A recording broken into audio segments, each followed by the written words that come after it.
jornada de ayer o se discute desde la jornada de ayer en el ámbito legislativo y que una de las personas que más sabe del tema va a estar charlando con nosotros. Le agradecemos muchísimo el tiempo y la comunicación a la legisladora Carolina Vargas Aynace, que ya está en diálogo con nosotros. Legisladora, bienvenida. Romina y Florencia la saludamos. ¿Cómo está?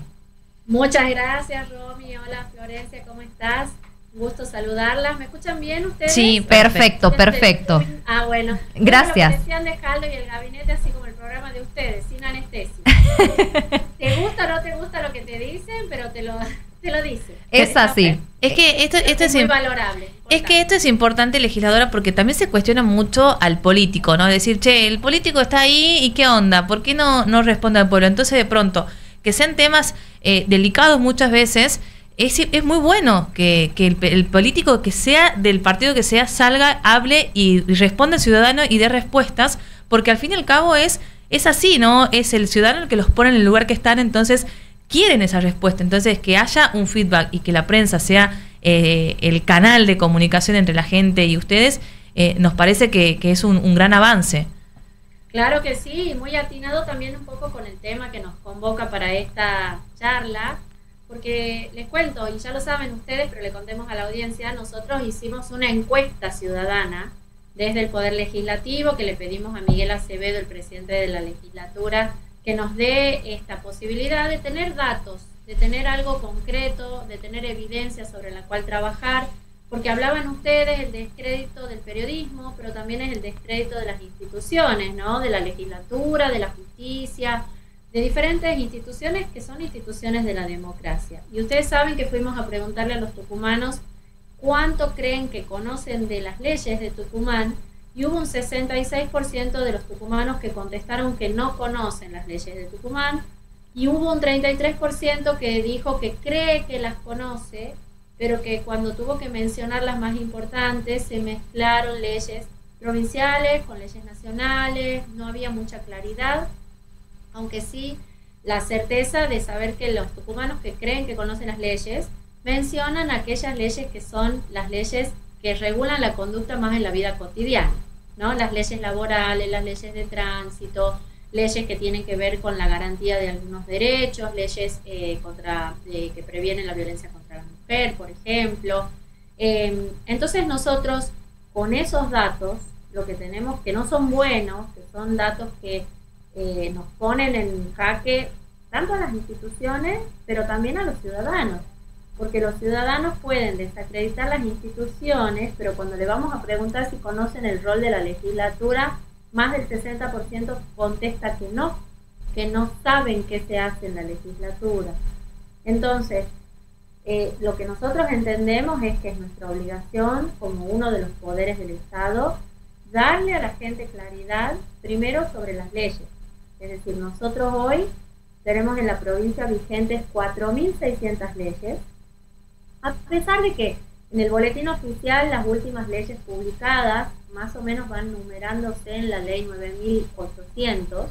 Yo hoy tuve una gran alegría, que fue que se publicó y se numeró una ley que es de mi autoría, que por ejemplo es la 9.890, que es una ley que crea un programa de formación docente en inteligencia artificial, que eso les cuento otro día. Pero los ciudadanos pueden pensar que en Tucumán hay 9.890 leyes, ¿verdad? Porque vamos numerando ahí. Y la realidad es que por el primer digesto jurídico, el primer ordenamiento que hubo en el año 2009, tenemos en Tucumán vigentes hoy 4.600 leyes, que son las leyes sobre las que estamos trabajando. ¿Y qué es lo que va a pasar? Va a pasar que cuando nosotros sancionemos el digesto jurídico el 2 de julio, el miércoles que viene, nos van a quedar a nosotros leyes generales 1.500 en la provincia. ¿Esto por qué? Porque hace 15 años que no se ordenan las leyes, que no se consolidan. ¿Qué es consolidar? Simplemente ordenar, pero les doy un ejemplo práctico a quienes nos están escuchando. Por ejemplo, la Ley Orgánica del Poder Judicial, que es la ley que establece cómo se organiza todo el Poder Judicial, en estos 15 años ha tenido 67 modificaciones distintas. Entonces, si yo, ciudadano, quiero conocer la estructura del Poder Judicial y voy a buscar esta ley, voy a tener que buscar esta ley y 67 leyes más.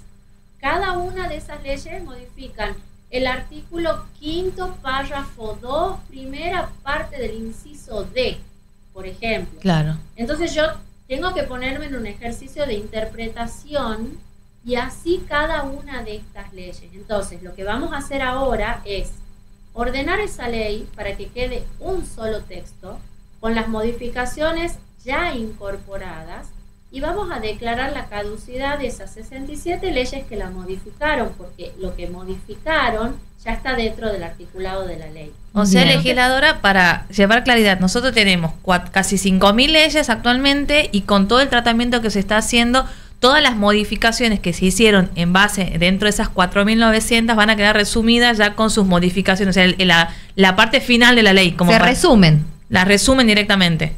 Se ordenan, se compilan y se declara la caducidad de aquellas leyes que, o por esta circunstancia, o por el transcurso del tiempo, por ejemplo, una ley que instituye una moratoria, que dice que la moratoria iba a estar vigente del año 2011 al año 2012. Bueno, esa ley ya cumplió su fin, tiene un plazo de vigencia que ya se cumplió, que no tiene efectos jurídicos posteriores, entonces ya esa ley no tiene sentido que esté vigente. Entonces, ¿para qué sirve esto? Esto sirve para que cuando el ciudadano vaya a querer conocer esa ley, una ley de una moratoria, encuentre la ley que está vigente en este momento. Y esto da claridad, pero también da seguridad jurídica para que se pueda invocar la ley que efectivamente es la que rige. Y la numeración de las leyes, porque usted decía, por ejemplo, que la ley que usted de su autoría era 9.000 y pico. Cuando se hace la modificación y la reducción y se sacan todas las modificaciones y queda la etapa final, ¿se modifica el número de la ley o queda el número final con la última modificación? Claro, es una muy buena pregunta. En realidad, las leyes no se renumeran. Digamos, las leyes que ya fueron nombradas como la ley 7.240, supongamos, no le vamos a cambiar el número. Donde sí se renumera a veces, y es un uso que tratamos de hacerlo muy restrictivo, es cuando las leyes se reacomodan, una misma ley, y a veces se utilizó una muy mala técnica legislativa, como poner artículos bis o ir intercalando. Entonces, al momento de entender la ley, hay artículos que quedaron como con 17 apartados. Entonces, para poder estructurarla bien a la ley y consolidarla, en algunos casos hemos tenido que renumerar las leyes, pero eso es dentro de esa ley. Las 9.800 y pico, casi 9.900, esas van a seguir con esa numeración correlativa. Lo que pasa es que dentro de esa numeración va a haber muchas leyes que ya perdieron vigencia. Claro, legisladora, y en este contexto en el que estamos imaginando el universo de las 4.600 leyes, ¿cuáles son estas leyes? Nos decía que los tucumanos, cuando se les consultaba, mucho no sabían. Y a lo mejor, si yo pienso en 4.600 leyes, no sé si estoy conociendo leyes en materia de educación, si ustedes abordan los códigos que están vigentes y existentes, los códigos de procedimiento civil, penal, comercial. ¿Cuáles son las leyes que finalmente van a desglosar para que sean más entendibles para los ciudadanos? Bueno, acá es muy importante y me dan el espacio para decirle a la gente que primero las sesiones de la legislatura se las puede ver en vivo por la página de la legislatura. Nosotros, y quedan grabadas además, en estas 4 sesiones de consolidación legislativa, nosotros en la sesión de ayer y en la sesión de hoy, hubo 16 comisiones permanentes del cuerpo que hicieron un repaso por las leyes más importantes que la provincia tiene en diferentes materias. Por ejemplo, hoy estuvo la Comisión de Hacienda y Presupuesto, hablando de todo lo que es presupuestario, tributario, las leyes económicas, las leyes de incentivos fiscales. Luego la Comisión de Seguridad y Justicia, hablando de la ley de narcomenudeo, del Código Procesal Penal, de la ley de protección de testigos, de la situación de las leyes de protección a las víctimas, de las leyes de violencia de género. Estuvieron las comisiones de cultura, de turismo, de la mujer, de familia. Es decir, en la Cámara nosotros tenemos 23 comisiones permanentes del cuerpo. En realidad hay más, son 25, pero hay 23 que son las que trabajan este tipo de leyes. Entonces, en la sesión de ayer estuvieron haciendo esta exposición 8 comisiones, hoy 8. El día martes de la semana que viene, 7 comisiones más. Y el día 2 de julio, que es el día de la sanción de la Ley General de Digesto, que va a ser una sola ley que va a contener todas las leyes que quedan vigentes. Ese día vamos a hablar de algunas leyes especiales, que les llamamos así por venir a la Comisión de Digesto, que es la que yo presido, que fueron trabajadas junto con otros poderes del Estado, por ejemplo, la ley que les decía, la ley orgánica del Poder Judicial, la ley del Ministerio, la Carta Orgánica de la Caja Popular, la ley del subsidio de salud, por ejemplo. Bien. Ahora, legisladora, usted dice que hicieron una encuesta, bueno, para saber qué es lo que dicen los tucumanos, qué es lo que piensan los tucumanos. Ahora, para trasladarle a los que nos están escuchando, nos están viendo, ¿cómo trabaja cada una de estas comisiones para hacer la redacción, si podríamos decirle así, de una forma a la ley final, o sea, de todas las modificaciones a la ley final? ¿Cómo se trabaja en la comisión? ¿Qué es lo que hace el legislador cuando llega? Como también para que la gente entienda de que cómo es el trabajo diario de ustedes a la hora de decir, bueno, este es el trabajo final, pero durante este tiempo realizamos esta tarea. O sea, no me hablas de digestos. No, sino de cómo llega la comisión, cómo llega a definir. Mañana hay sesión de la Cámara, que es una sesión común donde se van a sancionar leyes. Esperen que le hago seña a mi hija que no haga ruido. Justo está entrando. Nos pasa, no suele ocurrir, legisladora, pierda cuidado. A mí me pasa con los perros. O sea, los perros son así que estamos todos. Claro, está todo bien. Saluda si querés. La ley, no, era en broma, ¿no? Bueno, ahí está, si quieres saludar, saluda. Hola. Ahí estamos. Bueno, no. Nosotros como legisladores tenemos la obligación de estar escuchando permanentemente qué es lo que la sociedad nos pide, y es por eso que trabajamos, por lo menos en mi caso, mucho en el territorio. Y estamos evaluando permanentemente lo que es la problemática social y estudiando un poco qué es lo que las leyes necesitan regular. No toda conducta humana es regulable, ¿no? Una vez que uno toma una idea o escucha una asociación, un grupo de personas con una inquietud, uno toma esa idea, uno evalúa si le parece pertinente, uno elabora un proyecto de ley, cada legislador, y una vez que uno elabora ese proyecto de ley, lo interpone por mesa de entradas de la legislatura, se gira a las comisiones permanentes. Por ejemplo, este proyecto de inteligencia artificial que yo les mencionaba, yo creo que es muy importante que y hablé con muchos estudiantes, ustedes vieron que ya la escuela no es un lugar tan interesante para los chicos que están bombardeados de tecnología, de posibilidades de aprender cosas a través de redes sociales, de YouTube, de distintas plataformas. Entonces, yo creo que es muy importante poder tener formación docente en inteligencia artificial para poder ver qué sirve y qué no sirve, digamos, cuál es el aliado de la educación. Entonces yo hice ese proyecto, lo ingresé por mesa de entradas, ese proyecto fue girado, por ejemplo, por la materia a la Comisión de Ciencia y Tecnología de la legislatura. Esa comisión tiene que estudiar mi proyecto y para ello supongo que va a hacer consultas, es lo que considero debería hacerse, al Ministerio de Educación, tal vez a los mismos estudiantes, a otros lugares en donde se haya implementado ya en materia educativa algo referido a la inteligencia artificial. Y ahí los legisladores que la integran, una vez que la estudiaron y que escucharon opiniones, dan un dictamen favorable a la ley o no, ¿no?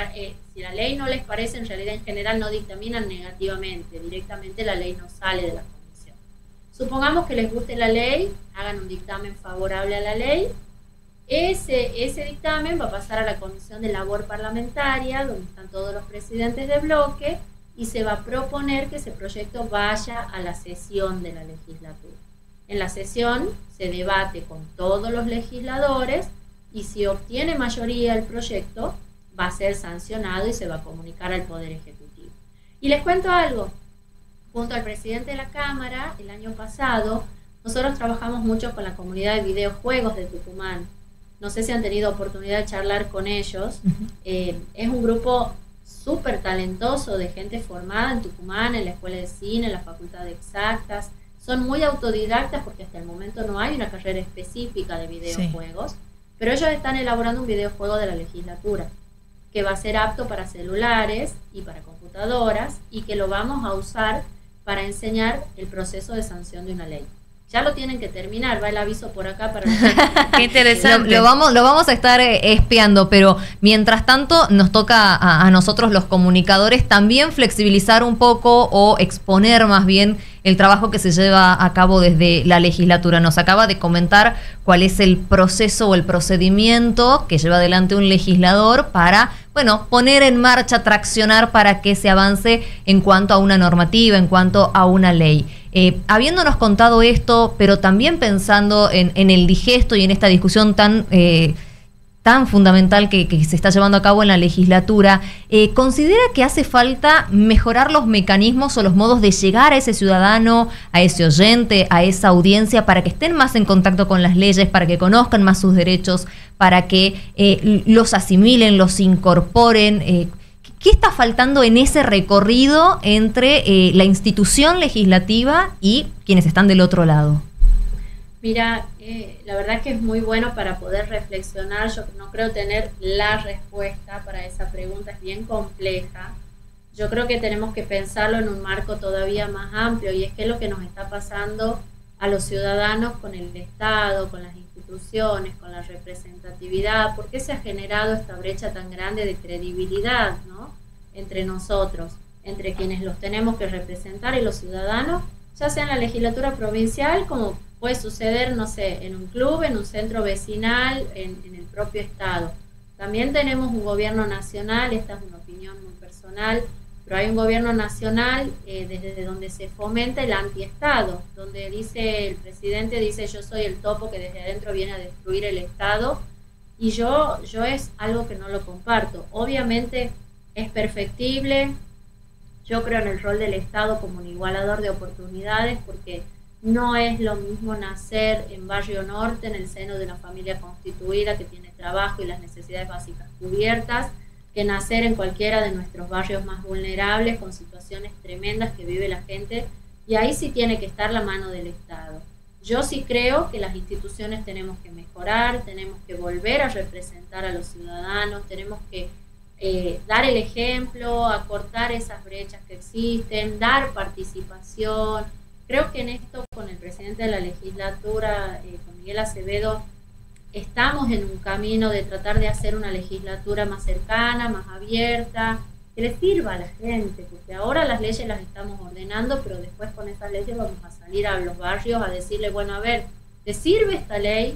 ¿Qué ley necesitas? ¿Vos en qué necesitas que cubramos desde el Estado con regulación? ¿O cómo querés que garanticemos tus derechos? Sí creo que hace falta recorrer ese camino nuevamente, hemos perdido mucho terreno en eso, y hay que volver a ser creíbles, y para eso, por supuesto que hay que dar el ejemplo. Y bueno, y eso también, legisladora, ya para ir cerrando, tiene que ver con lo que está pasando, ya la traslado netamente al nivel político, ¿no? Esto que venimos charlando hace mucho tiempo con diferentes entrevistados, de la gente que no se siente representada, de los políticos que no muestran interés quizás por ese ciudadano, y es ahí donde se producen los diferentes quiebres que se están viendo dentro de la política. Y creo que hoy en día los jóvenes, que están más latentes que nunca el pensamiento que tienen, son los que también un poco les están marcando la cancha a los políticos. Quizás voy a ser un poco dura con la palabra, pero quizás los políticos más viejos, ¿no? De decir, che, miren, esto es lo que los chicos quieren, los que los van a votar el día de mañana, y por ahí el político sigue como metido en esa política vieja, y es ahí donde un poco escuchándola y llevando la pregunta de Flor, tiene que ver con esto, ¿no? Que el político tiene que escuchar más al ciudadano para de esta forma también dar respuestas, y que haya una comunicación entre el ciudadano y el político, que no es lejano, el político está cerca, solo que la gente hoy lo siente lejano. Sí, además, bueno, vos hablaste de política vieja. A ver, yo soy política vieja o vieja política, como feo, pero es cierto, porque además hay brechas generacionales en donde hay cambios generacionales que son muy fuertes. O sea, en mi generación, una persona, no sé, de 60 años hacia mi generación, yo tengo 50, tal vez no hemos vivido cambios tan bruscos, pero una persona de mi edad, de 50 años, con un chico de 20, tiene una formación totalmente distinta, la tecnología es otra, el medio en el que se vive es muy diferente, con sus cosas muy buenas y sus cosas no tan buenas. Por ejemplo, por contarles algo, nosotros hicimos un festival de K-pop.